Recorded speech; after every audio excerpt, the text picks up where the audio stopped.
Welcome students, welcome to my YouTube channel biology by professor Amit Kumar.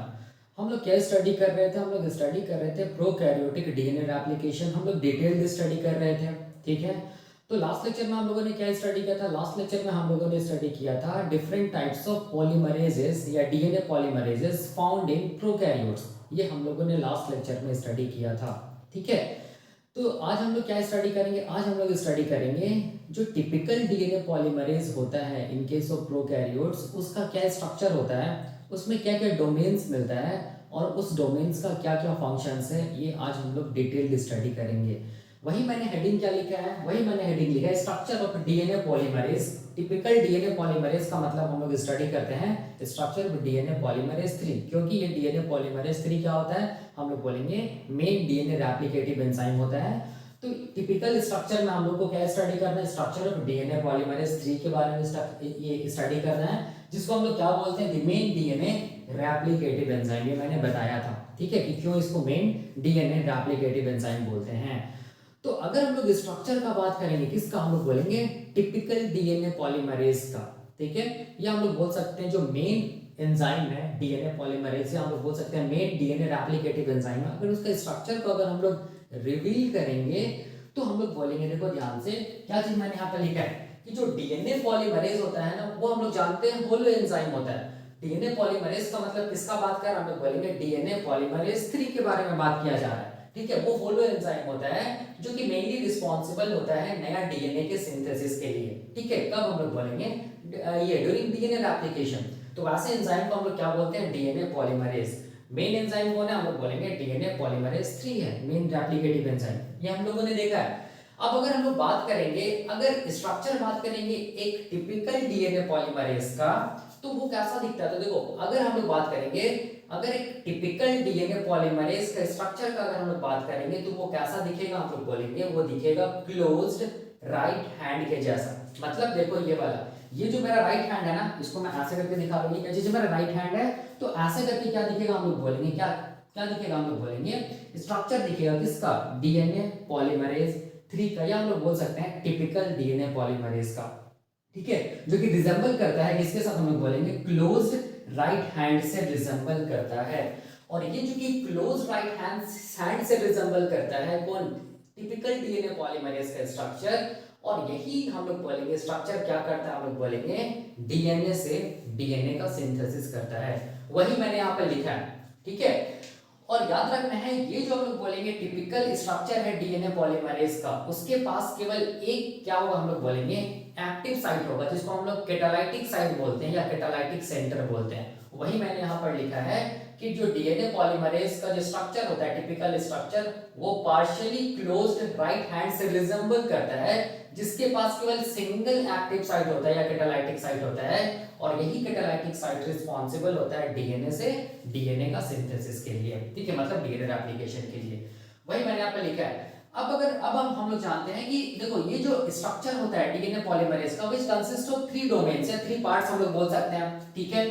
तो पहला part क्या चाहिए? देखो ध्यान से, अगर हम लोग अपना राइट हैंड को देखेंगे तो पहला पार्ट क्या हम लोग बोलेंगे? देखो ये क्या चीज हम लोग बोलेंगे? फिंगर है। ये क्या चीज? हमारा पाम है। और ये क्या चीज? हमारा थंब है, ठीक है। तो इसका मतलब हो गया कि typical DNA polymerase consist of 3 parts या 3 डोमेन्स, ठीक है। पहला डोमेन को हम लोग क्या बोलेंगे?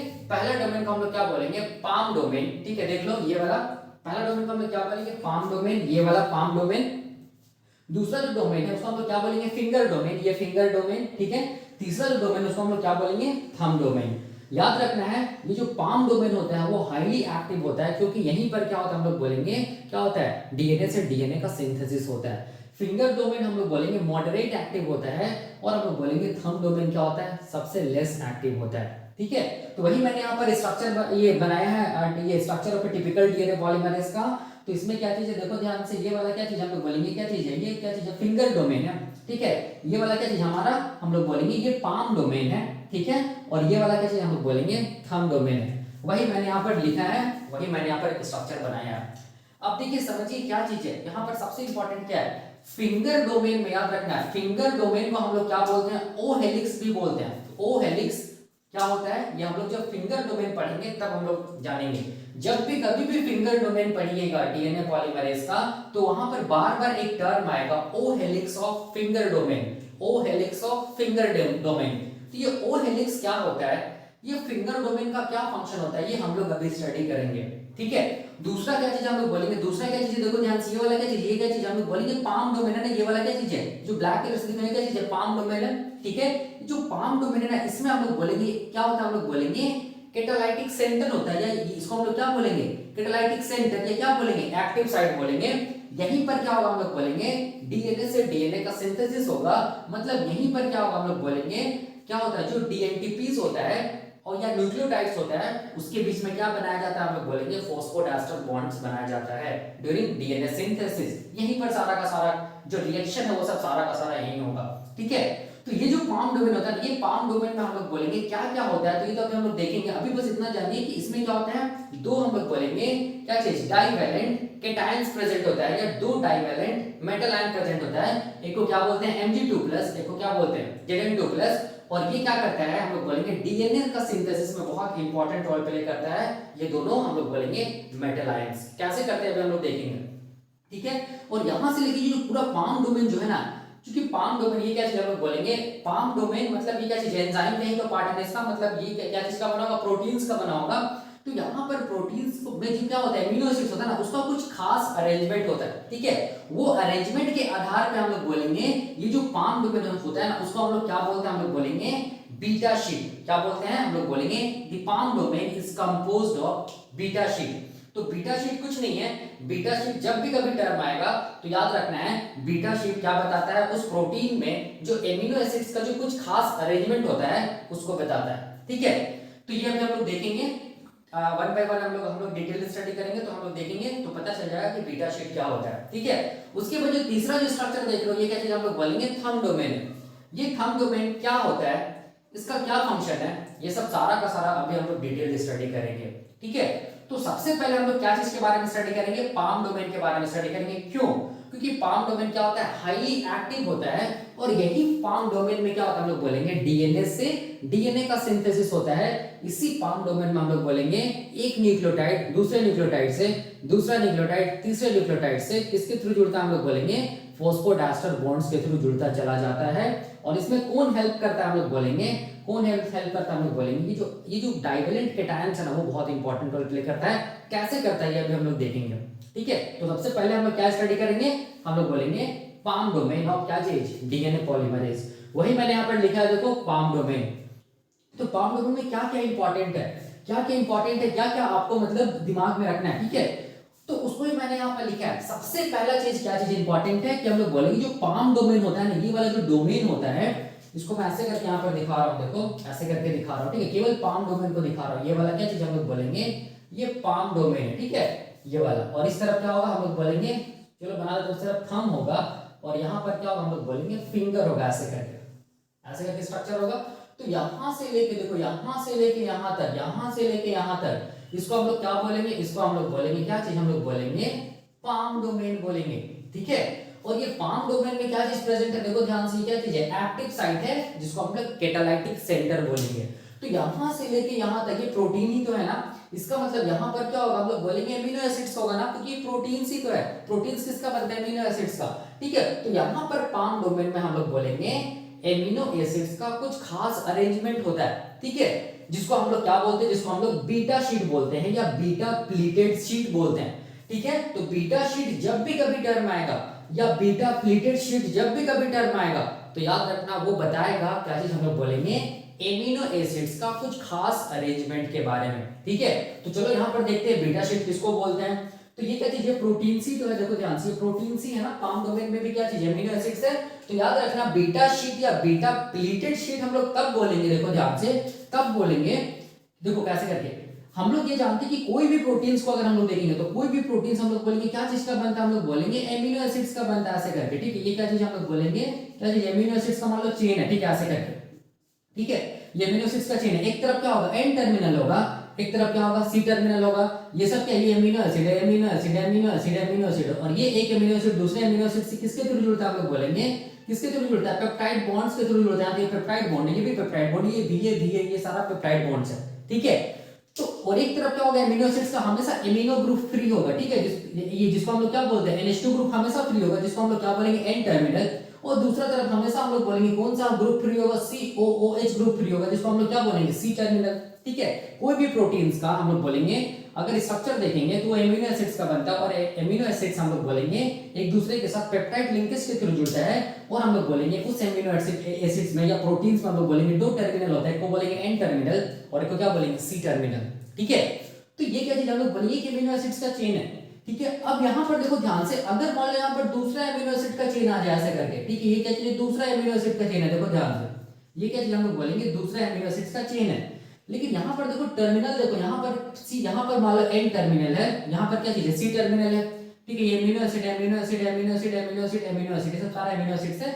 ये सब क्या हम लोग बोलेंगे, ये सब क्या हम लोग बोलेंगे, पेप्टाइड बॉन्ड्स, ये सब क्या है, पेप्टाइड बॉन्ड्स। ठीक है, तो ये भी एमिनो एसिड्स का क्या हम लोग बोलेंगे, अरेंजमेंट। ये एक्चुअली में ये सब एमिनो एसिड्स कहाँ मिल रहा है, प्रोटीन सी में तो मिल रहा है ना। ठीक है, यहाँ पर मान लो फिर से हम लोग बोलेंगे ये क्या चीज है, तीसरा एमिनो एसिड का मान लो चेन है ये वाला। ठीक है, ये मान लो एमिनो एसिड का थर्ड चेन है, लेकिन यहाँ पर देखो, यहाँ पर टर्मिनल फिर से चेंज हो गया, यहाँ पर N टर्मिनल है, यहाँ पर क्या चीज है, C टर्मिनल। ठीक है, सिमिलरली हम लोग बोलेंगे, मान लीजिए क्या चीज है, चौथा एमिनो एसिड का क्या चीज हम लोग बोलेंगे, चेन है। देखो ऐसे करके, ठीक है, यहाँ पर मैं बना रहा हूँ, यहाँ पर क्या है, C टर्मिनल, यहाँ पर क्या चीज है, N टर्मिनल। तो यहाँ पर देखो ध्यान से, बीटा शीट के बारे में बता रहा हूँ, बीटा प्लेटेड शीट के बारे में मैं बता रहा हूँ। तो यहाँ पर अगर आप लोग ध्यान से देखोगे ना, तो क्या चीज हम लोग बोलेंगे, एमिनो एसिड का क्या चीज है, एंटी पैरेलल चेन प्रेजेंट है। इसको हम लोग क्या बोलेंगे, एंटी पैरेलल चेन। क्या बोलेंगे इसको हम लोग, क्या बोलेंगे इसको हम लोग, यहाँ पर मैं लिख रहा हूँ एंटी क्या चीज, पैरेलल चेन प्रेजेंट है। इसका हम लोग बोलेंगे एमिनो एसिड का। कैसे पता चलेगा एंटी पैरेलल है, तो देखो ये जो टर्मिनल है ना, एक तरफ N टर्मिनल है, एक तरफ क्या हम लोग बोलेंगे, C टर्मिनल है। फिर देखो दूसरा जो एमिनो एसिड्स का जो चेन है उसका, उसमें क्या चीज है, N टर्मिनल इस तरफ है और C टर्मिनल इसके जस्ट हम लोग बोलेंगे इस तरफ है। ठीक है, फिर यहाँ पर देखो क्या चीज है, हम लोग बोलेंगे यहाँ N टर्मिनल है, यहाँ पर हम लोग बोलेंगे C टर्मिनल है। इसका मतलब यहाँ पर जो है अरेंजमेंट ऑफ जो हम लोग बोलेंगे एमिनो एसिड्स का जो हम लोग बोलेंगे जो चेन है, ठीक है, ये भी एमिनो एसिड्स का चेन है, ये भी एमिनो एसिड्स का चेन है, ये भी एमिनो एसिड का चेन है। ये सब सारा का सारा एमिनो एसिड्स का जो चेन है वो अपने आप को कैसे करके अरेंज किया, हम लोग बोलेंगे एंटी पैरेलल अरेंज किया है। ठीक है, तो ये जो एंटी पैरेलल अरेंजमेंट होता है एमिनो एसिड्स का किसी भी प्रोटीन में, इसी अरेंजमेंट को हम लोग क्या बोलते हैं, इसी अरेंजमेंट को हम लोग क्या बोलते हैं, बीटा शीट, या क्या बोलेंगे, बीटा प्लीटेड क्या चीज हम लोग बोलेंगे, शीट। याद रखना है। ठीक है, तो एक यहाँ पहला जो अमीनो एसिड्स का चेन है वो दूसरे अमीनो एसिड्स के चेन के थ्रू कैसे जुड़ेगा, तो हम लोग बोलेंगे कैसे जुड़ेगा, तो यहाँ पर क्या होगा, हम लोग बोलेंगे नॉन कोवैलेंट बॉन्ड्स प्रेजेंट होता है यहाँ पर। ठीक है, जैसे कि हम लोग बोलेंगे क्या चीज, हाइड्रोजन बॉन्ड्स, ऐसा करके क्या होगा, हम लोग बोलेंगे हाइड्रोजन बॉन्ड्स प्रेजेंट होगा, जिसको हम लोग क्या बोलते हैं, नॉन कोवैलेंट बॉन्ड बोलते हैं। तो ये सब क्या चीज हम लोग बोलेंगे, नॉन कोवैलेंट लिंकेज है। ठीक है, और ये नॉन कोवैलेंट लिंकेज क्या कराता है, हम लोग बोलेंगे क्या कराता है, बीटा शीट या बीटा प्लेटेड शीट का फॉर्मेशन कराने में हेल्प करता है। ठीक है, तो किसी भी प्रोटीन में याद रखना, अगर ऐसा एमिनो एसिड्स का अरेंजमेंट मिले, कैसा एंटी पैरेलल हम लोग बोलेंगे, एंटी पैरेलल चेन ऑफ क्या मिले, एमिनो एसिड्स मिले, तो याद रखना है उसको हम लोग क्या बोलेंगे, उसको हम लोग बोलेंगे बीटा शीट, या क्या बोलेंगे, बीटा प्लेटेड शीट बोलेंगे। ठीक है, और ये प्रोटीन में ही मिलेगा। तो यहां से लेके यहां तक क्या हम लोग बोलेंगे पाम डोमेन है ना। ठीक है, जिसको मैं देखो यहाँ पर लिखा हूं, इसको मैं थोड़ा सा नीचे कर दे रहा हूँ, पाम डोमेन को यहाँ पर कर दे रहा हूँ। देखो यहाँ पर मैं लिख रहा हूँ क्या चीज, हम लोग बोलेंगे पाम डोमेन। ठीक है, पाम डोमेन किसका पार्ट है, एंजाइम का पार्ट, और एंजाइम क्या चीज का बना है, प्रोटीन्स का ही तो बना है ना। तो प्रोटीन्स क्या चीज का बनेगा, एमिनो एसिड्स का बनेगा। तो यहाँ पर एमिनो एसिड्स का अरेंजमेंट कैसा होगा, देखो ध्यान से, यहाँ पर जो एमिनो एसिड्स का अरेंजमेंट होगा, देखो वो क्या होगा, हम लोग बोलेंगे कैसा होगा, ऐसे करके, ऐसे करके। ठीक है, देखो ध्यान से, ऐसे करके, ये क्या चीज हम लोग बोलेंगे, अरेंजमेंट है एमिनो एसिड्स का। ठीक है, ऐसे करके, ऐसे करके, ऐसे, फिर यहाँ पर क्या होगा, ऐसे, फिर ऐसे, फिर ऐसे, फिर ऐसे, फिर ऐसे, फिर ऐसे। ये क्या चीज है, एंटी पैरेलल अरेंजमेंट है, किसका हम लोग बोलेंगे, किसका, एमिनो एसिड्स का। ये देखो ये क्या चीज है, ये क्या चीज हम लोग बोलेंगे, मान लो अगर C टर्मिनल है, ठीक है, तो इस तरफ क्या होगा, हम लोग बोलेंगे N टर्मिनल। तो दूसरा जो एमिनो एसिड का चेन होगा उस तरफ, यहाँ पर क्या होगा, C टर्मिनल, यहाँ पर क्या होगा, N टर्मिनल। तभी ये क्या चीज है, ये हम लोग बोलेंगे जो चेन ऑफ एमिनो एसिड्स है वो क्या एक दूसरे के एंटी पैरेलल है। तो यहाँ ये peptide linkage, peptide linkage, peptide linkage, peptide linkage, peptide linkage, peptide linkage, peptide linkage, ये भी peptide linkage, peptide peptide peptide, peptide linkage, peptide linkage, peptide linkage, ये भी पेप्टाइड, ये भी पेप्टाइड लिंकेज। सिमिलरली यहाँ पर और सारा होगा। तो इसको हम लोग क्या बोलेंगे, इसको हम लोग क्या बोलेंगे, इसको हम लोग बोलेंगे क्या चीज, बीटा शीट। क्या बोलेंगे, बीटा शीट। क्या क्या बोलेंगे इसको, बीटा प्लीटेड क्या चीज हम लोग बोलेंगे, शीट। वही मैंने यहाँ पे लिखा है, क्या लिखा है मैंने, कि जो पाम डोमेन होता है वो कंपोज्ड हो किससे बना होता है, हम लोग बोलेंगे बीटा शीट से बना होता है, या किससे बना होता है, हम लोग बोलेंगे बीटा प्लेटेड शीट से बना होता है। देखो ये टर्म है यहाँ पर बीटा शीट का मतलब हमेशा यही चीज याद रखिएगा, बीटा शीट मतलब प्रोटीन्स। प्रोटीन्स में क्या चीज, एमिनो एसिड्स का एंटी पैरेलल क्या चीज हम लोग बोलेंगे, जो एमिनो एसिड्स का चेन है उसमें क्या चीज एंटी पैरेलल अरेंजमेंट होगा, ठीक है, उसको हम लोग क्या बोलेंगे बीटा शीट। तो यहाँ पर देखो एक टर्म बीटा शीट या ऑब्लिक करके हमेशा बुक में लिखता है बीटा प्लेटेड शीट। तो बीटा प्लेटेड शीट का मतलब कुछ नहीं है, देखो ध्यान से, ये जो एमिनो एसिड्स का एंटी पैरेलल जो अरेंजमेंट है ना, देखो एमिनो एसिड्स का जो चेन है ये सब ये क्या है, दूसरे के एंटी पैरेलल है। तो ये जो अगर ये अरेंजमेंट हम लोग बोलेंगे जिगजैग फैशन में होगा, कैसा हम लोग बोलेंगे, अगर जिगजैग पैटर्न में अगर होगा, ये एंटी पैरेलल जो चेन का जो एंटी पैरेलल जो हम लोग बोलेंगे अरेंजमेंट है किसका, जो एमिनो एसिड्स का, अगर ये जिगजैग फैशन में होगा, किस किस फैशन में हम लोग बोलेंगे जिगजैग, अगर पैटर्न या फैशन में होगा, मतलब कैसे, देखो ध्यान से, मतलब कैसे, ऐसे ऐसे ऐसे ऐसे ऐसे ऐसे ऐसे ऐसे ऐसे, ठीक है, यहाँ पर एन टर्मिनल है, यहाँ पर क्या है सी टर्मिनल है, ये सब क्या है amino acid amino acid amino acid amino acid amino acid amino acid, ये भी एमिनो एसिड ये भी एमिनो एसिड, ठीक है। और ये क्या चीज हम लोग बोलेंगे पेप्टाइड बॉन्ड, ये भी क्या है peptide bond peptide bond peptide bond peptide bond peptide bond peptide bond, ये सब, ठीक है। ये पहला हम लोग बोलेंगे चेन हुआ किसका, एमिनो एसिड का। सिमिलरली हम लोग बोलेंगे, फिर से देखो ध्यान से, फिर से क्या होगा, हम लोग बोलेंगे अरेंजमेंट क्या होगा, जिगजैग फैशन में होगा, ऐसे करके, देखो ऐसे करके, ऐसे करके जिगजैग में ऐसे करके, ठीक है, ऐसे करके, ठीक है, ऐसे करके। तो इस तरफ क्या होगा एन टर्मिनल होगा, इस तरफ क्या होगा हम लोग बोलेंगे बट होगा, इस तरफ सी टर्मिनल होगा, ठीक है। यहाँ पर क्या होगा amino acid amino acid amino acid amino acid amino acid amino acid amino acid amino acid, ठीक है। यही है, देखो ध्यान से, सब क्या है peptide linkage peptide linkage peptide linkage, ठीक है। और यहाँ पर क्या है, देखो एक जो एमिनो एसिड्स का जो चेन है ना, ये दूसरा एमिनो एसिड का चेन है जो कि एक दूसरे के एंटी पैरेलल है, इसके बीच में क्या प्रेजेंट होगा, हम लोग बोलेंगे नॉन कोवैलेंट इंटरेक्शन होगा, ऐसे ऐसे करके, ठीक है। ये सब क्या हम लोग बोलेंगे हाइड्रोजन बॉन्ड्स ऐसे ऐसे करके। सिमिलरली यहाँ पर फिर से क्या होगा, जिगजैग फैशन में क्या होगा, हम लोग बोलेंगे एमिनो एसिड्स का जो चेन है वो प्रेजेंट होगा। तो जब जिगजैग फैशन में हम लोग बोलेंगे एमिनो एसिड का क्या होता है, हम लोग बोलेंगे चेन एक दूसरे के एंटी पैरेलल अरेंज, एक दूसरे के एंटी पैरेलल अरेंज होता है, तो इसको ही हम लोग क्या बोलते हैं, इसको ही हम लोग क्या बोलते हैं, बीटा प्लेटेड बोलते हैं। टर्म क्या यूज करते हैं, बीटा प्लेटेड शीट बोलते हैं, ठीक है। तो यहाँ पर देखो जो अरेंजमेंट है वो हम लोग बोलेंगे एंटी पैरेलल ही है, देखो एमिनो एसिड्स का अरेंजमेंट एंटी पैरेलल ही है, ठीक है।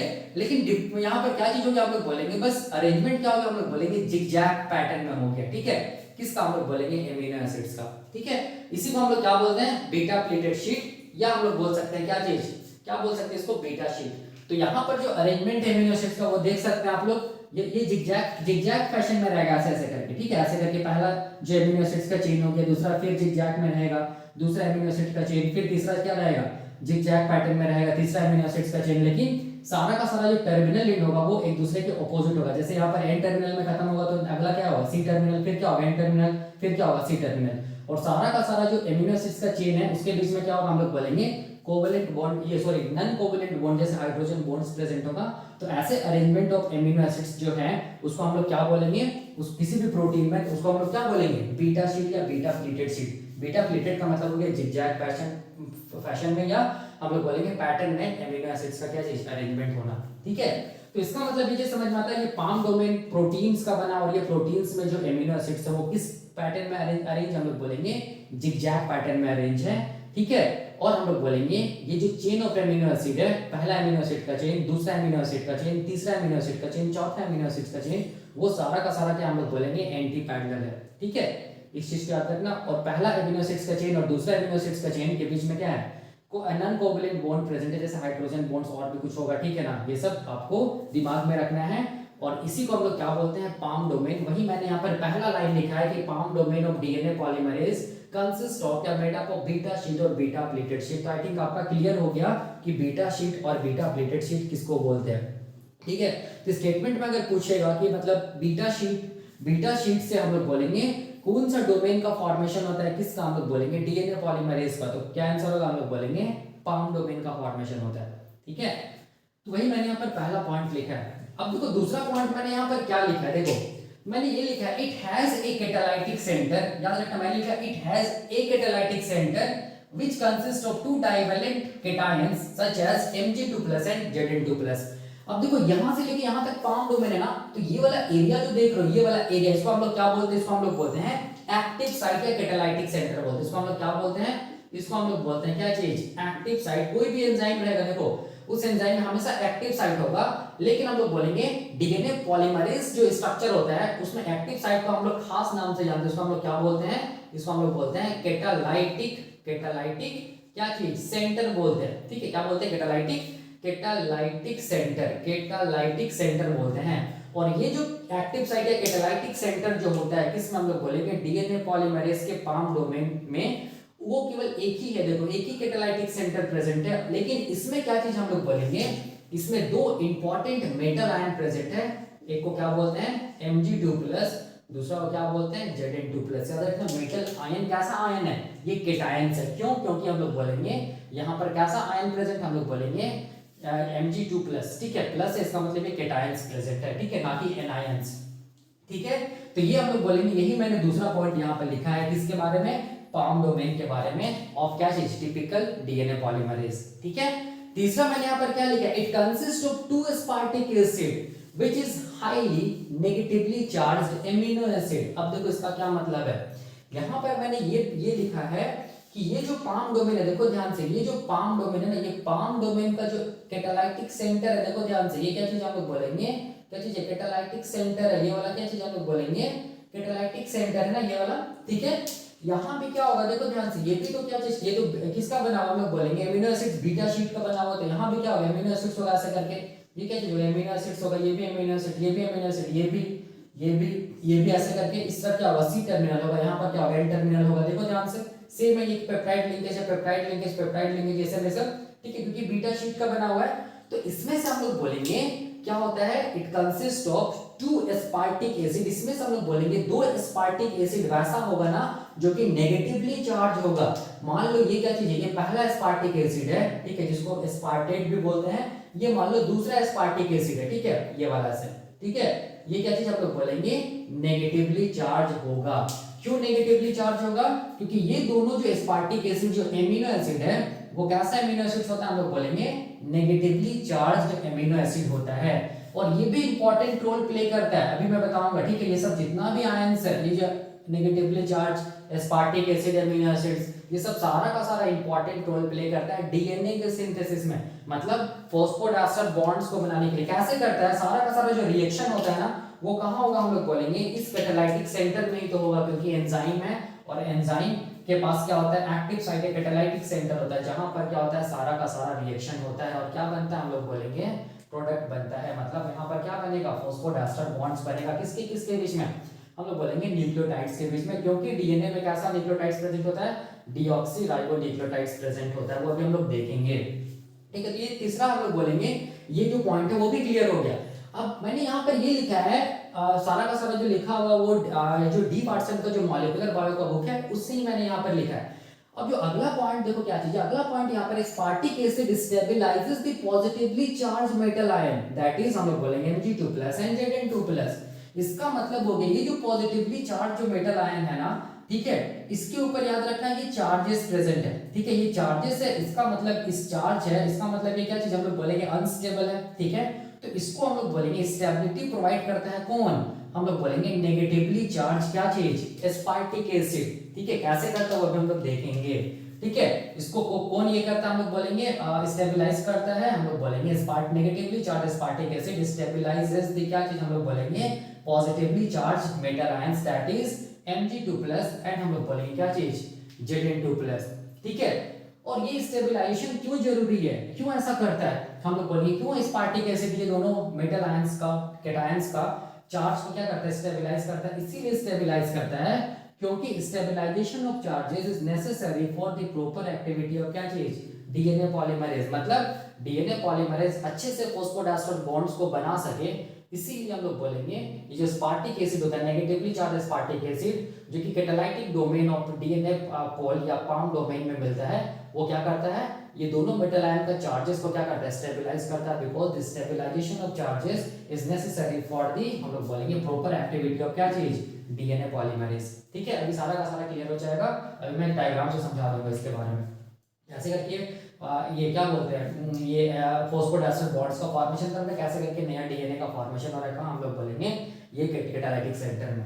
अब देखो, अब मैंने यहाँ पर क्या लिखा है अगला पॉइंट कि जो पाम डोमेन होता है ना, पाम डोमेन मतलब पाम डोमेन के बारे में ही पढ़ रहे हैं, तो जो पाम डोमेन होता है डीएनए पॉलीमरेज का, व्हिच कंसिस्ट ऑफ, हम लोग बोलेंगे exonuclease proof reading enzyme causes the proof reading of newly synthesized DNA, मतलब 3 प्राइम 5 प्राइम एक्सोन्यूक्लियस या प्रूफ रीडिंग एक्टिविटी। अब देखो ये क्या चीज है, यहाँ पर क्या होता है ना, देखो ये जो कैटालाइटिक सेंटर है ना, ये कैटालाइटिक सेंटर में हम लोग बोलेंगे क्या होता है, हम लोग बोलेंगे इसके पास क्या होता है, देखो ध्यान से, इसके पास क्या होता है, ये जो कैटालाइटिक सेंटर है उसके पास हम लोग बोलेंगे क्या होता है, हम लोग बोलेंगे प्रूफ रीडिंग एक्टिविटी होता है। ये जो कैटालाइटिक सेंटर है उसके पास क्या होता है, हम लोग बोलेंगे प्रूफ रीडिंग क्या होता है, हम लोग बोलेंगे एक्टिविटी होता है। किसके पास, ये कैटालाइटिक सेंटर के पास, ठीक है।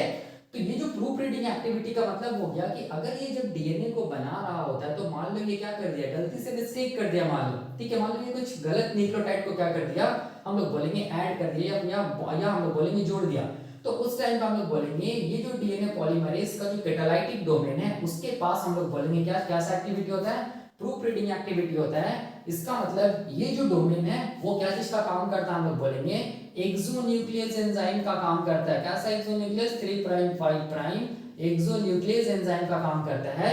और ये एक्सोन्यूक्लियस 3 प्राइम 5 प्राइम एक्सोन्यूक्लियस क्या करता है, हम लोग बोलेंगे जो इनकरेक्ट न्यूक्लियोटाइड जो डीएनए में जुड़ा है उसको क्या करता है, हम लोग बोलेंगे क्या करता है, हम लोग बोलेंगे हटा देता है, ठीक है। इसका मतलब ये जो कैटालाइटिक डोमेन है वो क्या चीज की एक्टिविटी शो किया, प्रूफ रीडिंग एक्टिविटी शो किया। जब भी कभी प्रूफ रीडिंग टर्म आएगा तो प्रूफ रीडिंग के हमेशा ये जुड़ा हुआ रहेगा 3 प्राइम 5 प्राइम एक्सोन्यूक्लियस, हमेशा जुड़ा हुआ रहेगा। और मैंने इसका फंक्शन बताया था कि क्या होता है 3 prime 5 prime exonuclease, last lecture में बताया था, आप लोग देख लेना, ठीक है। वैसे मैं यहाँ पर भी बताऊंगा। तो ये हो गया, हम लोग बोलेंगे क्या चीज, पाम डोमेन के बारे में। देखो मेन यहाँ पर फोकस ये करना है कि जो पाम डोमेन होता है ना वो क्या चीज है, एक्चुअल कैटालाइटिक सेंटर है। और उसी में क्या होगा, हम लोग बोलेंगे एक्चुअल क्या होगा, हम लोग बोलेंगे डीएनए का सिंथेसिस होगा, मतलब फॉस्फोडास्टर बॉन्ड बनेगा, ठीक है। तो अब थोड़ा सा समझिए, देखिए कैसे करके इसको समझते हैं। अभी मैं यहाँ पर सारा का सारा मतलब डायग्राम से सब कुछ क्लियर कर दूंगा, सारा चीज को कोरिलेट कर दूंगा, लेकिन इससे पहले आपको क्वेश्चन आता है कि ये जो पाम डोमेन होता है वो कैसे करके हम लोग बोलेंगे नया डीएनए का सिंथेसिस में हेल्प करता है। और ये सब जो मेटल आयंस है, ठीक है, ये मेटल आयंस ऐसा क्या काम कर देता है कि ये नया डीएनए को बना देता है। और ये स्पार्टिक एसिड क्या करता है, ठीक है। और ये एक्सोन्यूक्लियस प्रूफ रीडिंग है, एक जो एक्टिविटी है वो क्या होता है, ये सब सारा का सारा मैं यहाँ पर समझाने जा रहा हूँ। तो मैं इसको मिटा रहा हूँ, ठीक है, उसके बाद मैं यहाँ पर समझाता हूँ, ठीक है। तो देखो मैं समझा रहा हूँ क्या चीज होता है, हम लोग बोलेंगे कैसे करके पाम डोमेन कैटालाइटिक सेंटर क्या करता है, डीएनए से डीएनए का सिंथेसिस कराने में हेल्प करता है, फॉस्फोडास्टर बॉन्ड्स को कैसे बनाता है, ठीक है। देखो इसको मैं समझाने के लिए मैं क्या कर रहा हूँ, देखो ध्यान से, मैं यहाँ पर एक एग्जांपल दे रहा हूँ। जैसे कि मान लो यहाँ पर क्या चीज हम लोग बोलेंगे, ये मान लो डीएनए का 2 स्ट्रैंड ऐसे करके, ठीक है, इस पर मैं ऐसे दिखा रहा हूँ, ये डीएनए का 2 स्ट्रैंड है, ठीक है। यहाँ पर मान लो ये पहला न्यूक्लियोटाइड है, ये क्या चीज हम लोग बोलेंगे दूसरा न्यूक्लियोटाइड, ये क्या चीज है तीसरा न्यूक्लियोटाइड है। ये मान लो 3 प्राइम, ये क्या चीज हम लोग बोलेंगे 5 प्राइम, ये क्या चीज है 5 प्राइम, ये मान लो 3 प्राइम, ठीक है। तो यहाँ पर क्या, ये पहला न्यूक्लियोटाइड, ये दूसरा स्ट्रैंड का दूसरा न्यूक्लियोटाइड, ये दूसरा स्ट्रैंड का तो हम लोग बोलेंगे तीसरा न्यूक्लियोटाइड, ठीक है, जिसको हम लोग एंटी लिख रहे हैं, न्यूक्लियोटाइड न्यूक्लियोटाइड न्यूक्लियोटाइड न्यूक्लियोटाइड, मतलब डीऑक्सीराइबोन्यूक्लियोटाइड न्यूक्लियोटाइड, ठीक है, ये एनटीपीज है। तो ये न्यूक्लियोटाइड दूसरे न्यूक्लियोटाइड से किसके थ्रू जुड़ा, फॉस्फोडास्टर बॉन्ड्स के थ्रू, ये भी किसके थ्रू, फॉस्फोडास्टर बॉन्ड्स के थ्रू, ये भी तीसरा ये न्यूक्लियोटाइड अगला न्यूक्लियोटाइड से जुड़ेगा फॉस्फोडास्टर बॉन्ड्स के थ्रू। उसी तरह ये न्यूक्लियोटाइड दूसरे न्यूक्लियोटाइड से फॉस्फोडास्टर बॉन्ड के थ्रू जुड़ता है, ठीक है, यही कॉन्सेप्ट है ना। और बीच में यहाँ पर क्या रहेगा, हम लोग बोलेंगे यहाँ पर क्या रहेगा, हम लोग बोलेंगे क्या रहेगा, नाइट्रोजनस बेसिस रहेगा यहाँ पर, ठीक है। यहाँ पर क्या रहेगा, नाइट्रोजनस बेसिस रहेगा। ये मान लो ए है तो इसके साथ टी पेयर होगा, जी है तो हम लोग बोलेंगे ट्रिपल बॉन्ड सी ऐसे करके, यही कॉन्सेप्ट है। तो इसी को मैं यहाँ पर बना रहा हूँ, देखो इसका केमिकल स्ट्रक्चर मैं बना रहा हूँ, क्या चीज का, न्यूक्लियोटाइड का, ठीक है। तो मैं इसको मिटा दे रहा हूँ और मैं यहाँ पर ये स्ट्रक्चर को बना रहा हूँ। देखो ये क्या चीज हम लोग बोलेंगे, ये क्या चीज है, डीएनए के स्ट्रैंड है, ठीक है। ये डीएनए का मैं केवल एक स्ट्रैंड को दिखा रहा हूँ, ठीक है, एक स्ट्रैंड को दिखा रहा हूँ। देखो यहाँ पर ध्यान से, ये क्या चीज, मैं डीएनए का बस एक स्ट्रैंड को दिखा रहा हूँ, ठीक है। और एक न्यूक्लियोटाइड हम लोग बोलेंगे 3 अलग अलग कंपाउंड के मिलने से बनता है, ये हम लोग जानते हैं, ये मैंने बताया था the chemistry of DNA application में, ठीक है। तो क्या क्या कंपाउंड के मिलने से बनता है, देखो ध्यान से, क्या क्या कंपाउंड के मिलने से बनता है एक न्यूक्लियोटाइड, तो हम लोग बोलेंगे ये क्या चीज है, ये हम लोग बोलेंगे डीऑक्सीराइबोस शुगर। देखो ध्यान से, ये क्या चीज, ये कार्बन नंबर 1 है, जहां जहां बेंडिंग है वहां वहां कार्बन है, ये कार्बन नंबर 2 है, ये कार्बन नंबर 3 है, ये कार्बन नंबर 4 है, और ये क्या चीज हम लोग बोलेंगे कार्बन नंबर 5 है, ठीक है। यहाँ पर प्राइम इसीलिए हम लोग वर्ड यूज कर रहे हैं क्योंकि हम लोग बोलेंगे ये जो डीऑक्सीराइबोज शुगर है उसके साथ नाइट्रोजनस बेस जुड़ा हुआ है और उस नाइट्रोजनस बेस में जो नंबरिंग है वो 1 2 3 4 करके हुआ है, इसीलिए यहाँ पर हम लोग 1 प्राइम 2 प्राइम 3 प्राइम 4 प्राइम और 5 प्राइम क्या कर रहे हैं, लिख रहे हैं। ठीक है, तो अब देखो ये क्या चीज हम लोग बोलेंगे, ये हम लोग बोलेंगे डीऑक्सीराइबोज शुगर है ना, तो डीऑक्सीराइबोज शुगर में आता है कार्बन नंबर 2 पे ऑक्सीजन नहीं रहेगा, हाइड्रोजन रहेगा। कार्बन नंबर 3 पे क्या रहेगा, OH रहेगा। कार्बन नंबर 4, कार्बन नंबर 5 पे क्या रहेगा, हम लोग बोलेंगे क्या रहेगा, CH2OH रहेगा। ठीक है, ये क्या चीज हम लोग बोलेंगे, ये क्या हो गया, डीऑक्सीराइबोज शुगर। और कार्बन नंबर 1 से ग्लाइकोसिडिक बॉन्ड के थ्रू क्या जुड़ा हुआ रहेगा, हम लोग बोलेंगे क्या जुड़ा हुआ रहेगा, कोई भी नाइट्रोजनस बेस, मान लो यहाँ पर एडेनिन जुड़ा हुआ है। ठीक है, तो यहाँ पर ये क्या चीज है, नाइट्रोजनस बेस है, देखो ध्यान से, ये नाइट्रोजनस बेस है, ये क्या है, डीऑक्सीराइबोज शुगर है। ठीक है, इसको हम लोग बोलते हैं न्यूक्लियोसाइड बोलते हैं। अब इसके साथ क्या होगा, हम लोग बोलेंगे अगर फॉस्फेट जुड़ जाएगा, देखो यहाँ पर क्या है, फॉस्फेट मतलब फॉस्फोरिक एसिड H3PO4, तो ये तीनों को मिलाकर हम लोग क्या बोलेंगे, नाइट्रोजनस बेस, डीऑक्सीराइबोज शुगर और क्या चीज है, फॉस्फोरिक एसिड, इसको मिलाकर हम लोग क्या बोलेंगे, एक न्यूक्लियोटाइड। तो यहाँ पर मैं फॉस्फोरिक एसिड का बस फॉस्फेट का ऐसे करके दिखा रहा हूँ। ठीक है, बस फॉस्फेट को दिखा रहा हूँ। ठीक है, तो ये क्या चीज हम लोग बोलेंगे, पहला न्यूक्लियोटाइड हुआ। सिमिलरली हम लोग बोलेंगे, देखो ध्यान से, ये क्या चीज होगा, ये वाला क्या चीज हम लोग बोलेंगे, दूसरा न्यूक्लियोटाइड मैं बना रहा हूँ, देखो ध्यान से। ठीक है, ये क्या चीज है, डीऑक्सीराइबोज शुगर है। ये carbon number 1, carbon number 2, carbon number 3, carbon number 4 और ये क्या चीज है, कार्बन नंबर 5। कार्बन नंबर 1 के साथ कुछ भी हम लोग बोलेंगे नाइट्रोजनस बेस, मान लो यहाँ पर C जुड़ा हुआ है ग्लाइकोसिडिक बॉन्ड्स के थ्रू। ठीक है, ग्लाइकोसिडिक बॉन्ड होती है, मैं पढ़ाऊंगा जब डीएनए ये पढ़ाऊंगा स्ट्रक्चर तब बताऊंगा। ठीक है, अब ये भी क्या चीज है, न्यूक्लियोसाइड, यहाँ पर भी क्या हो गया, फॉस्फोरिक एसिड होगा जिसका फॉस्फेट को मैं लिख रहा हूँ। ठीक है, सिमिलरली देखो ध्यान से, यहाँ पर मैं और एक क्या बना रहा हूँ, देखो ध्यान से, ये क्या चीज है, ये क्या चीज है, हम लोग बोलेंगे ये डीऑक्सीराइबोज शुगर है। क्यों, क्योंकि कार्बन नंबर 2 पे हम लोग बोलेंगे ऑक्सीजन एब्सेंट है, मतलब केवल हाइड्रोजन है, इसलिए डीऑक्सी है, डी मतलब डिलीट, ऑक्सी मतलब ऑक्सीजन। ठीक है, देखो ध्यान से, यहाँ पर वही मैंने बना रहा है, यहाँ पर carbon number 5, 1 prime 2 prime, carbon number 1, carbon number 2, carbon number 3, carbon number 4 and carbon number 5। Carbon number 1 के साथ क्या जुड़ा हुआ रहेगा, हम लोग बोलेंगे कोई भी नाइट्रोजनस बेस जुड़ा हुआ रहेगा, मान लो वो क्या है, T है मान लो। ठीक है, कुछ भी, तो यहाँ पर भी क्या होगा, हम लोग बोलेंगे इसके साथ भी एक फॉस्फेट रहेगा, तब इसको हम लोग क्या बोलेंगे, तीसरा न्यूक्लियोटाइड। तो ये पहला न्यूक्लियोटाइड है, ये दूसरा न्यूक्लियोटाइड है, ये क्या चीज, तीसरा न्यूक्लियोटाइड है। ठीक है, याद रखना है, जो फॉस्फोडाइस्टर बॉन्ड बनता है वो पहला न्यूक्लियोटाइड दूसरे न्यूक्लियोटाइड के बीच में बनेगा, दूसरा न्यूक्लियोटाइड तीसरे न्यूक्लियोटाइड के बीच में बनेगा, क्या चीज, फॉस्फोडाइस्टर बॉन्ड। और फॉस्फोडाइस्टर बॉन्ड जो बनेगा ना, उसमें देखो उसका जो ये होता है, क्या बोले, कैसे करके पता चलेगा, तो याद रखना है 3 प्राइम COPOC 5 प्राइम, इसी डायरेक्शन में क्या होगा, फॉस्फोडाइस्टर बॉन्ड बनेगा। तो यहाँ पर देखो ध्यान से, यहाँ पर क्या होगा, देखो ध्यान से, ये क्या चीज है, 3 प्राइम है ना। ठीक है, ये 3 प्राइम OH, इसको मैं H को हटा दिया, यहाँ पर मैं डायरेक्ट दिखा दे रहा हूँ, ये जुड़ेगा किसके साथ, फॉस्फेट के साथ, और ये फॉस्फेट किसके साथ जुड़ेगा, ये जो पहला वाला न्यूक्लियोटाइड है उसके 5 प्राइम कार्बन के साथ जुड़ेगा। तो मैं डायरेक्ट ऐसे दिखा दे रहा हूँ, ऐसे डायरेक्ट ऐसे दिखा दे रहा हूँ। ये क्या चीज हम लोग बोलेंगे, क्या चीज है, ये वाला क्या है, फॉस्फोडाइस्टर बॉन्ड है, ये फॉस्फोडाइस्टर बॉन्ड।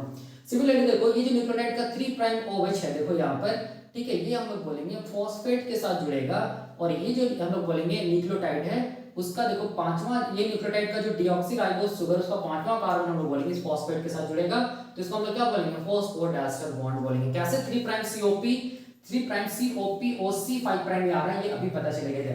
ये डीएनए के स्ट्रैंड है, ठीक है, ये याद रखना है, डीएनए के स्ट्रैंड है। अब इसमें क्या बनेगा, हम लोग बोलेंगे नया डीएनए बनेगा, तो डीएनए एप्लीकेशन में। ठीक है, तो ये स्ट्रैंड को हम लोग कैसे दिखा सकते हैं, इस स्ट्रैंड को हम लोग ऐसे दिखा सकते हैं, देखो ध्यान से, ऐसे करके दिखा सकते हैं, 3 प्राइम क्या चीज, 5 प्राइम, क्यों, क्योंकि 3 प्राइम OH फ्री है, देखो ध्यान से। ठीक है, और इस तरफ क्या हम लोग बोलेंगे, 5 प्राइम क्या चीज हम लोग बोलेंगे, जो फॉस्फेट या कार्बन है वो फ्री है, इसीलिए हम लोग बोलेंगे इसको, ये वाले स्ट्रैंड को क्या बोलेंगे, 3 प्राइम 5 प्राइम। ठीक है, ये एक स्ट्रैंड को मैं दिखाया, यहाँ पर क्या होगा, हम लोग बोलेंगे यहाँ इस तरफ दूसरा स्ट्रैंड भी होगा इधर, जिसको मैं नहीं दिखा रहा हूँ, और इसके हम लोग बोलेंगे कॉम्प्लीमेंट्री क्या बनेगा, क्या बनेगा, देखो ध्यान से, ये क्या चीज हम लोग बोलेंगे, मान लो आरएनए प्राइमर, ये 5 प्राइम है, ये 3 प्राइम OH है, ये आरएनए प्राइमर, यहाँ से क्या बनेगा, हम लोग बोलेंगे नया डीएनए बनता चला जाएगा। ठीक है, तो मैं इसके जस्ट सामने, मतलब इसके जस्ट यहाँ पर मैं क्या बना रहा हूँ, हम लोग बोलेंगे आरएनए प्राइमर को बना रहा हूँ, और उस आरएनए प्राइमर से क्या बनेगा, हम लोग बोलेंगे डीएनए बनेगा। कौन बनाएगा, पाम डोमेन। कैसे बनाएगा, तो देखो यहाँ पर, देखो यहाँ पर अब मैं ये क्या बना रहा हूँ, आरएनए प्राइमर को बना रहा हूँ, देखो यहाँ पर ये क्या चीज हम लोग बोलेंगे, ये आरएनए प्राइमर का पहला न्यूक्लियोटाइड है। ठीक है, इसको मैं थोड़ा ऐसे कर दे रहा हूँ, इस तरफ से ऐसे कर दे रहा हूँ, ये पहला न्यूक्लियोटाइड है, देखो ध्यान से ऐसे करके।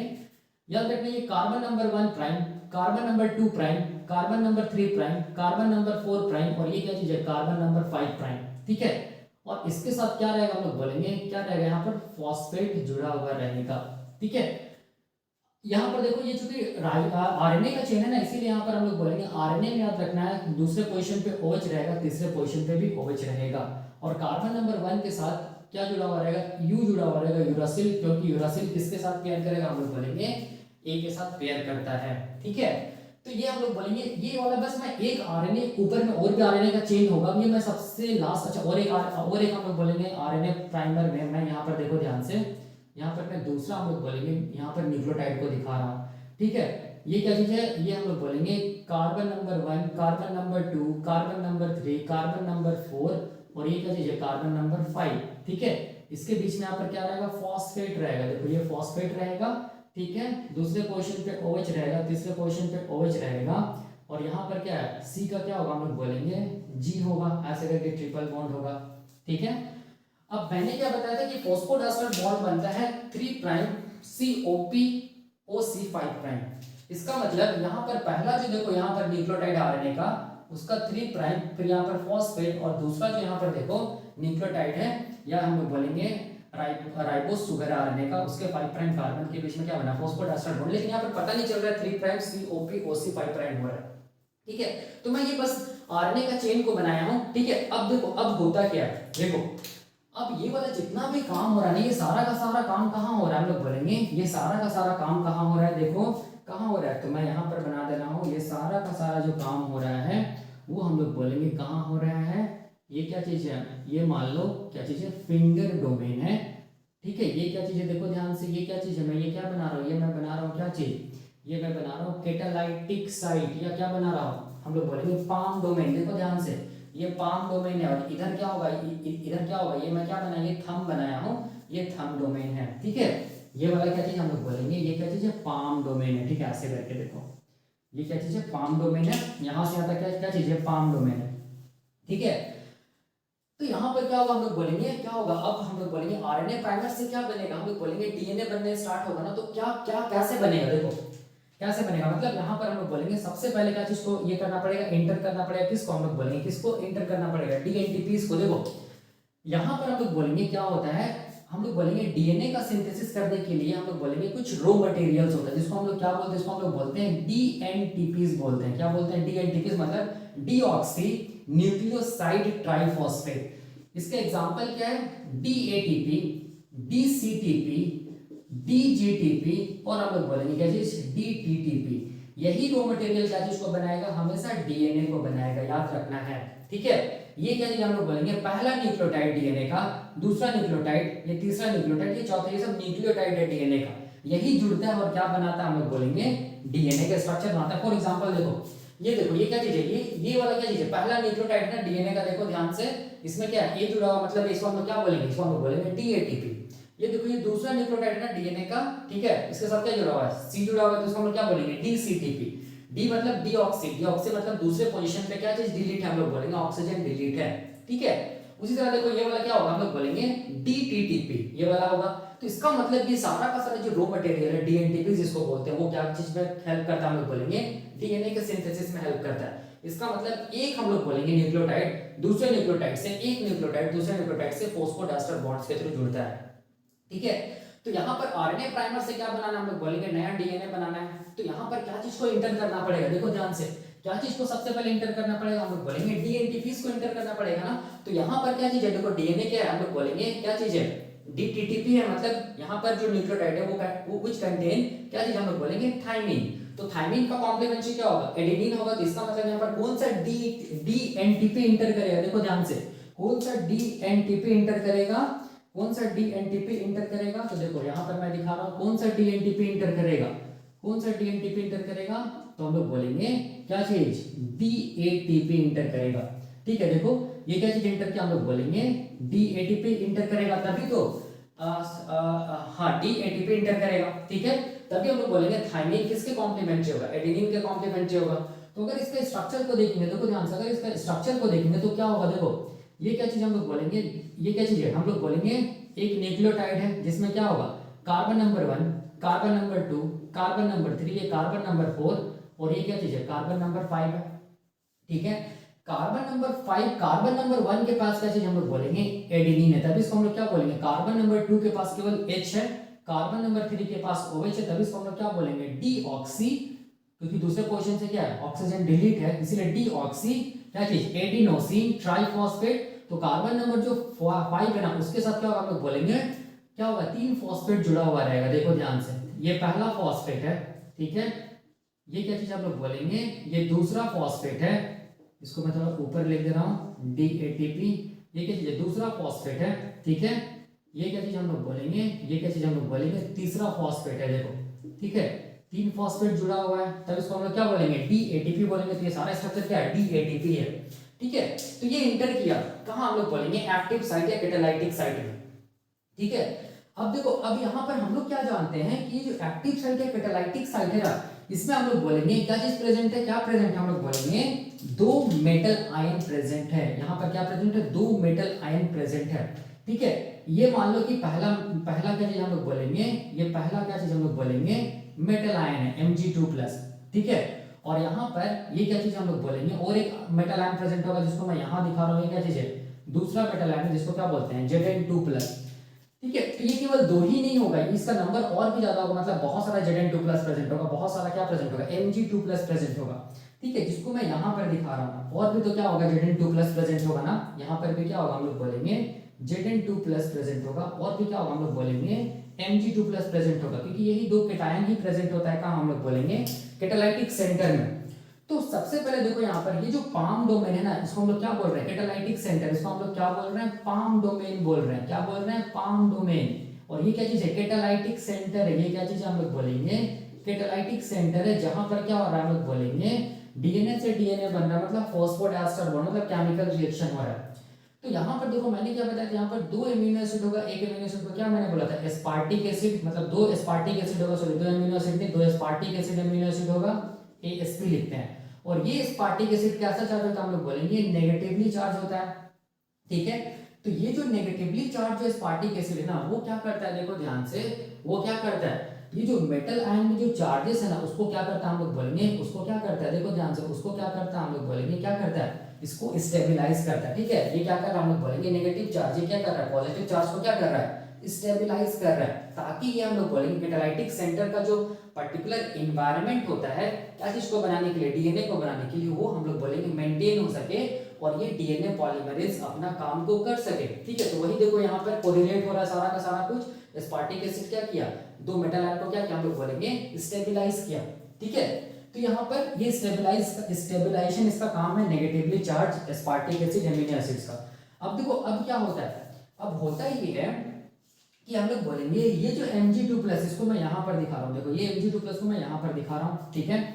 ये Mg2+ क्या करेगा, देखो ध्यान से, मतलब एक मेटल आयन क्या करेगा, देखो ध्यान से, एक मेटल आयन क्या करेगा, क्या करेगा, ये जो हम लोग बोलेंगे आरएनए प्राइमर का, देखो जो सबसे लास्ट न्यूक्लियोटाइड होगा उसमें देखो 3' OH फ्री है, 3' OH फ्री है। तो ये क्या करेगा, ये Mg2+ क्या करेगा, हम लोग बोलेंगे ये जो 3' OH ग्रुप है ना, उसमें क्या करेगा, हम लोग बोलेंगे SN2 क्या चीज, न्यूक्लियोफिलिक अटैक शो करेगा, SN2 न्यूक्लियोफिलिक अटैक शो करेगा, जिसकी वजह से हम लोग बोलेंगे तीसरा कार्बन में जो OH ग्रुप है ना, इससे जो H है ना वो हट जाएगा, ठीक है। अगर हट जाएगा तो इस ऑक्सीजन में कैसा चार्ज आ जाएगा, हम लोग बोलेंगे नेगेटिव चार्ज आ जाएगा, ठीक है। जिसको हम लोग क्या बोलेंगे, इसको हम लोग बोलेंगे O-।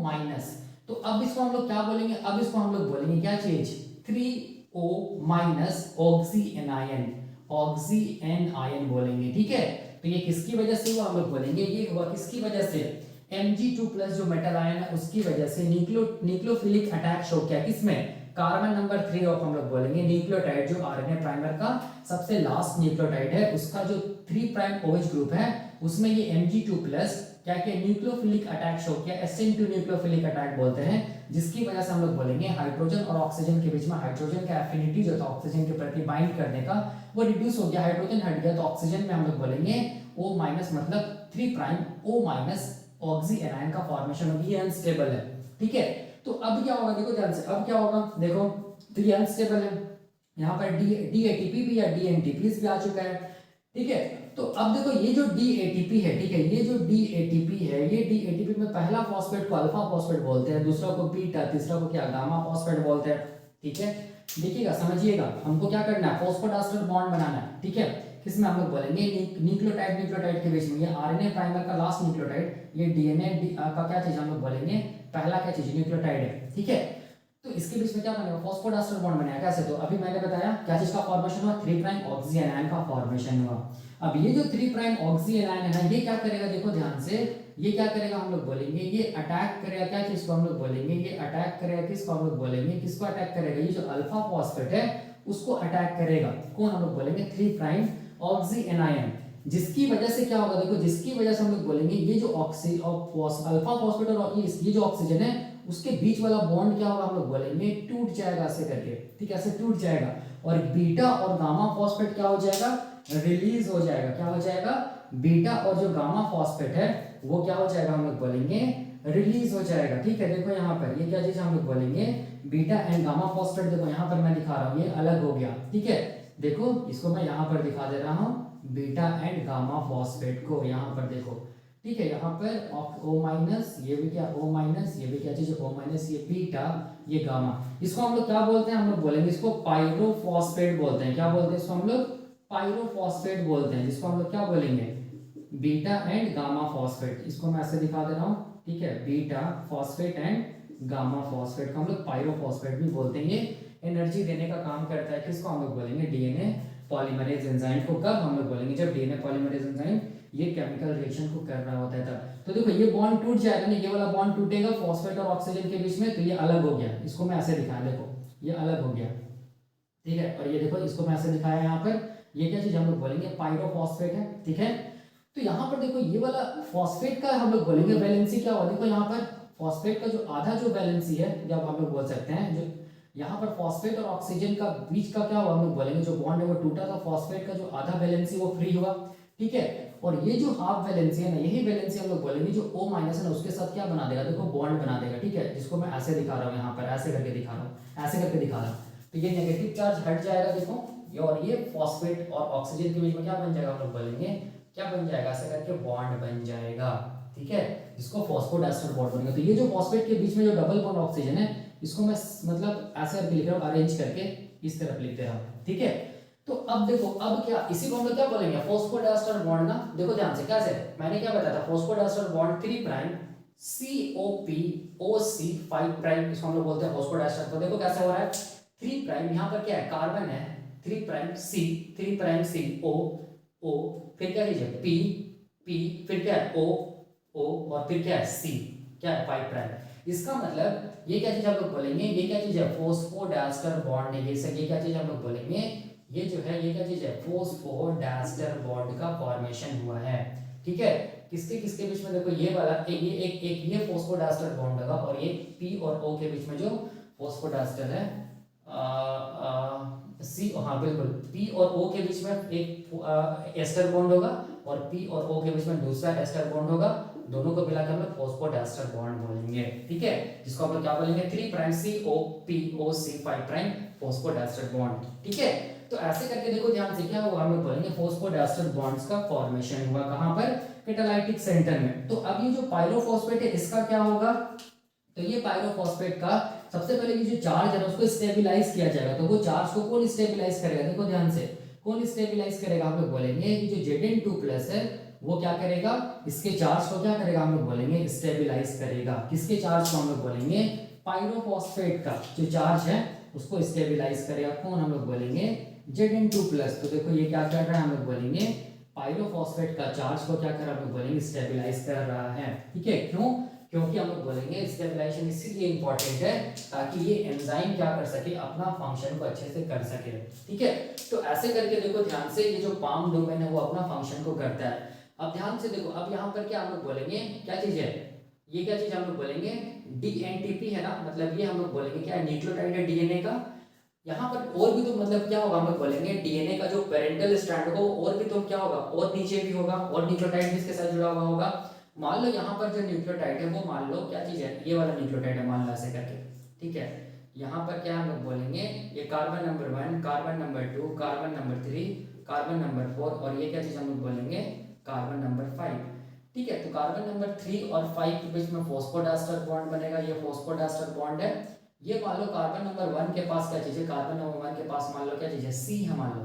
ठीक है, तो इसके कॉम्प्लीमेंट्री क्या होगा, जो जो हम लोग बोलेंगे डीएनए का जो न्यूक्लियोटाइड होगा वो इसके कॉम्प्लीमेंट्री कौन होगा, हम लोग बोलेंगे कौन होगा, डी। सी के साथ क्या होगा, हम लोग बोलेंगे जी पेयर करता तो कौन होगा, डीजीटीपी होगा, याद कीजिए। तो अब क्या इंटर करेगा, हम लोग बोलेंगे डीजीटीपी इंटर करेगा, किस में हम लोग बोलेंगे, कहाँ इंटर करेगा, कहाँ इंटर करेगा, देखो कहाँ इंटर करेगा, कहाँ इंटर करेगा, हम लोग बोलेंगे इसके डोमेन में, कैटालाइटिक डोमेन में, जैसे ये इंटर किया था। उसके बाद फिर क्या होगा, देखो ध्यान से, उसके बाद फिर क्या होगा, हम लोग बोलेंगे ये जो Mg2+ आयन है ना, वो Mg2+ आयन फिर से यहाँ पर क्या करेगा, देखो ध्यान से, डीएनए का जो तीसरा 3 प्राइम कार्बन का जो OH है वहां पर क्या करेगा, हम लोग बोलेंगे 3 प्राइम ऑक्सी एनायन का फॉर्मेशन करेगा, फिर से 3 prime oxy O- oxy anion का फॉर्मेशन करेगा फिर से। ठीक है, फिर से हम लोग बोलेंगे ये क्या करेगा, फिर से इसकी जो अल्फा फॉस्फेट है उस पर अटैक करेगा, कैसे देखो यहाँ पर दिखा दे रहा हूँ। ठीक है, यहाँ पर देखो ये क्या चीज हम लोग बोलेंगे, ये मैं बना रहा हूँ ऐसे करके, इसको डीजीटीपी को बना रहा हूँ। ठीक है, ये क्या चीज है, जी है, ये क्या है, carbon number 1, carbon number 2, carbon number 3, carbon number 4, और ये क्या चीज है, कार्बन नंबर 5। ठीक है, यहाँ पर क्या होगा, देखो मैं ऐसे करके दिखा रहा हूँ। ठीक है, मैं इसको मिटा दे रहा हूँ यहाँ पर देखो। ठीक है, इसको मैं मिटा दे रहा हूँ। यहाँ पर कार्बन नंबर 5, फिर O P double bond O, फिर क्या चीज है, O P double bond O, O P double bond O, O minus, O minus, O minus, और ये क्या चीज है, O माइनस। ठीक है, ये क्या चीज हम लोग बोलेंगे, डीजीटीपी है। देखो क्या चीज हम लोग बोलेंगे डीजीटीपी, क्यों है, क्योंकि इसके पास हम लोग बोलेंगे दूसरा कार्बन जो है डिऑक्सीराइबोस का, उसके पास ऑक्सीजन नहीं है। ठीक है, तो इसको हम लोग क्या बोलेंगे, इसको हम लोग बोलेंगे डीजीटीपी। तो अब ये जो 3 प्राइम ऑक्सी एनायन जो बना है, ये 3 प्राइम ऑक्सी एनायन फिर से क्या करेगा, इसके अल्फा फॉस्फेट पे क्या करेगा, अटैक करेगा। देखो ध्यान से, अल्फा फॉस्फेट पे अटैक करेगा, बीटा और गामा फॉस्फेट फिर से अलग हो जाएगा, फिर से अलग हो जाएगा, और ये फॉस्फेट का देखो ध्यान से, ये वैलेंसी फ्री होगा, वो वैलेंसी और ये जो ऑक्सीजन माइनस है ये क्या करेगा, फिर से क्या करेगा, देखो ध्यान से, फिर से बॉन्ड बना देगा ऐसे करके। इसको हम लोग क्या बोलेंगे, फॉस्फोडाइस्टर बॉन्ड। तो क्या हुआ, देखो 3 prime CO PO C5 prime फिर से क्या बन जाएगा, फॉस्फोडाइस्टर बॉन्ड बन जाएगा, और यहाँ पर G ट्रिपल बॉन्ड से पेयर हो जाएगा, और यहाँ पर A double bond T pairing हो जाएगा, बेस पेयरिंग। तो ऐसे करके हम लोग बोलेंगे डीएनए का क्या होता चला जाएगा, सिंथेसिस होता चला जाएगा। कहाँ पर, हम लोग बोलेंगे पाम डोमेन में या कैटालाइटिक सेंटर पे। और ये जो पायरोफॉस्फेट बचा, उस पायरोफॉस्फेट का क्या होगा, तो देखो ये जो पायरोफॉस्फेट बचा ना, वो पायरोफॉस्फेट को सबसे पहले स्टेबलाइज किया जाएगा, किसके थ्रू, हम लोग बोलेंगे Zn2+ मेटल आयन के थ्रू। उसके बाद ये पायरोफॉस्फेट हम लोग बोलेंगे इसको तोड़ा जाता है, हम लोग बोलेंगे कैसे, इसको पायरोफॉस्फेट को तोड़ा जाता है एक एंजाइम के थ्रू, इसको बोलते हैं पायरोफॉस्फेटेज। पायरोफॉस्फेटेज ये क्या करता है, बीटा और जो गामा फॉस्फेट है इसके बीच का बॉन्ड को तोड़ता है, जिससे क्या निकलता है, हम लोग बोलेंगे एनर्जी निकलता है, और वो एनर्जी इस डीएनए पॉलीमरेज को सप्लाई किया जाता है, ताकि ये क्या कर सके, अपना फंक्शन को कर सके, या ये क्या कर सके, हम लोग बोलेंगे स्ट्रैंड में मूव कर सके। ठीक है, तो ऐसे करके हम लोग बोलेंगे जो पाम डोमेन होता है वो फंक्शन करता है। ये जो भी मैं केमिस्ट्री बता रहा हूँ, ये मैं बता चुका हूँ केमिस्ट्री ऑफ डीएनए एप्लीकेशन में, तो आप लोग वो लेक्चर देख सकते हैं। ठीक है, तो ये खत्म होता है, हम लोग बोलेंगे क्या चीज के बारे में, पाम डोमेन के बारे में। अब हम लोग अगला क्या देखेंगे, अब हम लोग अगला क्या क्या देखेंगे, हम लोग बोलेंगे, हम लोग देखेंगे फिंगर डोमेन के बारे में, कि फिंगर डोमेन का काम क्या चीज होता है, जो हम लोग बोल सकते हैं क्या चीज है, मॉडरेट एक्टिव है। देखो फिंगर डोमेन का क्या काम है, सिंपल है, फिंगर डोमेन का क्या काम है, ये जो फिंगर है ना, ये जो फिंगर ऐसे करके राइट क्लोज राइट हैंड है, ये जो फिंगर है, ये फिंगर क्या करता है, जितना भी डीएनटीपी होता है ना उसको कैच करता है, और क्या करता है, इसका क्लोज हो जाता है।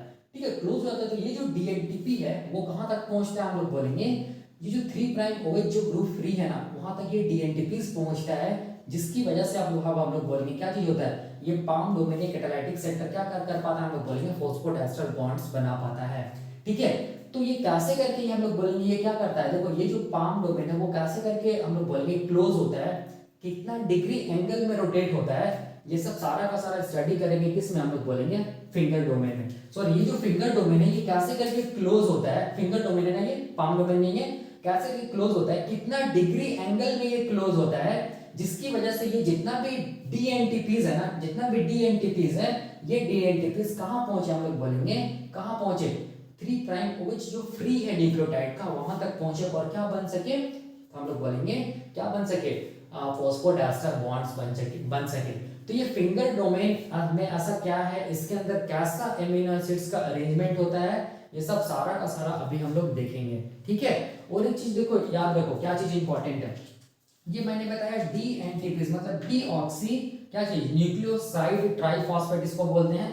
ये जितना भी कभी भी आप लोग बुक में पढ़िएगा या कहीं भी देखिएगा डीएटीपी, डीसीटीपी, डीजीटीपी और डीटीटीपी, तो हमेशा याद रखना है ये सारा का सारा जो मतलब मॉलिक्यूल्स है ये या डीएनटीपीज है वो हमेशा और हमेशा डीएनए का सिंथेसिस के लिए ही रिस्पॉन्सिबल होगा और बाकी किसी चीज के लिए नहीं, याद रखना है, ठीक है।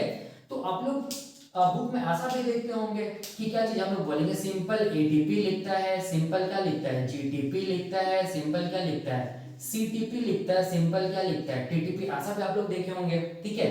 तो ये सब जितना भी मॉलिक्यूल्स है ना, ये जितना भी मॉलिक्यूल्स हैं ये हम लोग बोलेंगे सेल का जनरल फंक्शन को करवाने के लिए रिस्पॉन्सिबल होता है, याद रखना है, ठीक है। General function of the cell, general function को करवाने के लिए ये सारा का सारा मॉलिक्यूल्स रिस्पॉन्सिबल होता है, लेकिन डीएनए का सिंथेसिस कराने के लिए केवल डीएनटीपीज का ही नीड पड़ता है, याद रखना है। जैसे एटीपी आप लोग देखेंगे, एटीपी क्या चीज के लिए रिस्पॉन्सिबल होता है, हम लोग बोलेंगे एटीपी एनर्जी करेंसी, ये क्या चीज को कराता है, हम लोग बोलेंगे सेल में एनर्जी, या हम लोग बोलेंगे सेल को एनर्जी देता है ताकि सेल क्या कर सके, अपना फंक्शन को कर सके। उसी तरह जीटीपी मॉलिक्यूल है, ये जीटीपी का काम क्या चीज है, ये भी सेल में क्या करता है, हम लोग बोलेंगे एनर्जी को देता है ताकि सेल को काम कर सके। उसी तरह सीटीपी, टीटीपी, इसका भी क्या चीज हम लोग बोलेंगे, कभी ये डोनर मॉलिक्यूल का काम करता है, तो सीटीपी और टीटीपी ये सब मतलब सारा का सारा हम लोग बोलेंगे सेल का जनरल फंक्शन को कराता है। ये मॉलिक्यूल कभी भी हम लोग बोलेंगे एटीपी, जीटीपी, सीटीपी, टीटीपी, ये कभी भी डीएनए सिंथेसिस में हेल्प नहीं करेगा, क्योंकि डीएनए सिंथेसिस के लिए क्या चाहिए, हम लोग बोलेंगे डीएनटीपीज चाहिए, और वो डीएनटीपीज क्या होता है, डीएटीपी होता है, डीसीटीपी होता है, डीजीटीपी होता है और डीटीटीपी होता है, याद रखिएगा। और एक टर्म कभी आप लोग पढ़िएगा आरएनए सिंथेसिस में आरएनटीपीज, ठीक है। जब कभी ट्रांसक्रिप्शन पढ़िएगा तो आरएनटीपीज के बारे में आप लोग पढ़िएगा, तो आरएनटीपीज याद रखना वैसा रो मटेरियल होता है या हम लोग बोलेंगे मॉलिक्यूल्स होता है जो केवल आरएनए का सिंथेसिस के लिए रिस्पॉन्सिबल होता है। तो ये आरएनटीपीज क्या होगा, हम लोग बोलेंगे आरएनटीपीज क्या होगा, हम लोग बोलेंगे राइबो क्या चीज, एटीपी, ये क्या होगा, हम लोग बोलेंगे आरसीटीपी, आरजीटीपी और क्या होता है आरयूटीपी। ये चारों का चारों ऐसा मॉलिक्यूल होता है जो हम लोग बोलेंगे आरएनए को बनाने में हेल्प करता है, ठीक है। तो इसको याद रखिएगा, ये इंपॉर्टेंट है, आपके दिमाग में क्वेश्चन आ सकता है कि ये डीएनटीपीज और हम लोग बोलेंगे आरएनटीपीज क्या है, तो मैंने बता दिया। और ये नॉर्मल जो एटीपी, जीटीपी, सीटीपी और टीटीपी है वो सेल के जनरल फंक्शन को कराने में हेल्प करता है। तो ये खत्म होता है क्या चीज, हम लोग बोलेंगे पाम डोमेन। नेक्स्ट हम लोग क्या देखेंगे, नेक्स्ट हम लोग देखेंगे फिंगर डोमेन के बारे में, ठीक है।